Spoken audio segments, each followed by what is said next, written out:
ኢትዮጵያ ወደ ውጭ ከምትልካቸው የግብርና ምርቶች ውስጥ ዓለም አቀፍ የጥራት ደረጃን የሚያሟሉት ምርቶች አነስተኛ ናቸው ተብሏል። ወደ ውጭ ሀገራት ከሚላኩ የግብርና ምርቶች በዋነኝነት የሚጠቀሰው ቡናም ከ15 እስከ 20 በመቶ የሚሆነው ብቻ ነው አስፈላጊውን ደረጃ እንደሚያሟላ የተጠቀሰው።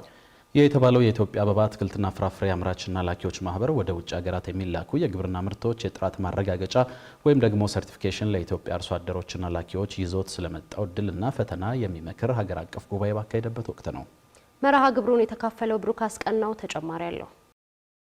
የኢትዮጵያ አበባ አትክልትና ፍራፍሬ አምራች ላኪዎች ማህበር ወደ ውጭ ሀገራት የሚላኩ የግብርና ምርቶች የጥራት ማረጋገጫ ወይም ሰርቲፊኬሽን መጠየቅ ለኢትዮጵያ አርሶ አደሮችና ላኪዎች ይዞት ስለመጣው እድልና ፈተና የሚመክር ሀገር አቀፍ ጉባኤ በዛሬው ዕለት አካሂዷል። በመርሃ ግብሩ ላይ የመንግስት ስራ ኃላፊዎች፣ የግብርና አምራችና ላኪዎች ባለሙያዎች፣ ፖሊሲ አውጪዎችና ጥሪ የተደረገላቸው እንግዶች የተገኙ ሲሆን ኢትዮጵያ የግብርና ምርቶች የምትልክባቸው ሀገራት የተለያዩ ዓለም አቀፍ ህጎችና የጥራት ደረጃዎችን እያወጡ መሆኑ ተነግሯል። ዓለም በአሁኑ ሰዓት በአውሮፓም በሰሜን አሜሪካም በሩቅ ምስራቅም የሚገኙ ተቀባይ የግብርና ምርት ተቀባይ ሀገሮች የተለያዩ ሰርቲፊኬሽን ስታንዳርዶች ከሰፕላይ ቼኑም ከገበያውም በመንግስታቱም በኩል ህጎች እየወጡ ነው ያሉት።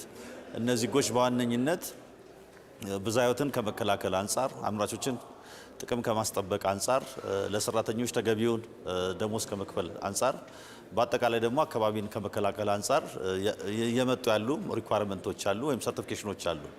ይህንም በተመለከተ በዓለም አቀፍ ደረጃ ብዙ የሰርቲፊኬሽን ሪኳየርመንቶች አሉ። ግሎባል ጋፕ የምንለው አለ፣ ሬንፎረስት አላያንስ የምንለው አለ፣ ኦርጋኒክ የምንላቸው አሉ፣ ኤምፒኤስ የምንላቸው አሉ። በጣም በርካታ የሰርቲፊኬሽን አይነቶች አሉ።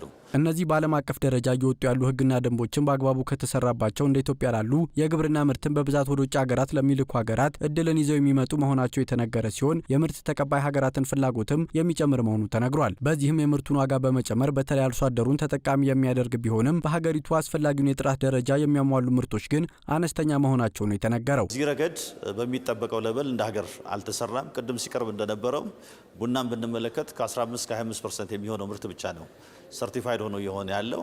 እነ ኮሎምቢያ ከ40 እስከ 50% የሚሆን ሰርቲፋይ አድርገው ይልካሉ። ስለዚህ በዚህ ረገድ ስራዎች ቢሰሩ እንደ ሀገር ተጨማሪ ገቢ እናገኛለን፣ ተጨማሪ ስራ እንፈጥራለን ማለት ነው።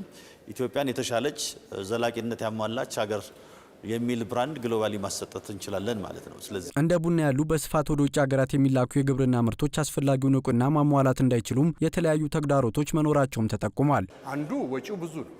ለሰርቲፊኬሽን ሰርቲፋይ የሚያደርጉ አብዛኛዎቹ የአውሮፓና የአሜሪካ ካምፓኒዎች ናቸው። እነሱ የሚጠይቁት ፕሮሰስ ረጅም ነው። እንደ ቻሌንጅ ያቀረብኩት አንዱ ኮስቱ ነው። ሁለተኛው ረጅም ማኔጅመንት ይፈልጋል። የወረቀት ስራ ብዙ ነው የሚጠይቀው፣ ሙያ ይጠይቃል። እነዚህ የቡናውን ጥራትና በትክክለኛው መንገድ መመረቱን የሚያሳይ ከመሆኑም ባሻገር ይህን ለማምጣት የሚጠይቀው የሰው ኃይልም የገንዘብም የተለያዩ ወጪዎች ብዙ ናቸው። እነሱ ናቸው እንጂ ቻሌንጆች። ሁለተኛ አቴንሽን ሰጥቶ መስራትም ይጠበቃል። የኛ ብዙ ገበሬ ነው። የ5 ሚሊዮን ገበሬን ሰርቲፋይ ማድረግ ራሱ ቀላል አይደለም። ለሱ እንደ መፍትሄም በግሩፕ ሆኖ አሁን ይሄ የክላስተር ግብርና እንደሚባለው እንደዚህ ሰርቲፋይድ ቢሆኑ የተሻለ ዋጋ ያገኛሉ ሰርቲፋይድ በመሆናቸው።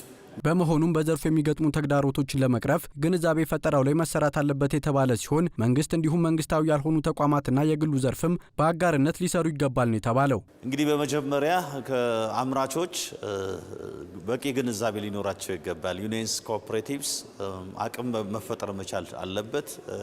ስለ ሰርቲፋይንግ ቦዲስ፣ ስለ ሰርቲፊኬሽን ስኪሞች የተደራጀ እውቀት ሊኖረን ይገባል። በዚህ ረገድ የትምህርትና ምርምር ተቋማትም ሰፊ ስራት መስራት አለባቸው ብለን እናስባለን። የግብርና ቢሮዎችም ሰፊ ስራዎች ይጠብቃቸዋል።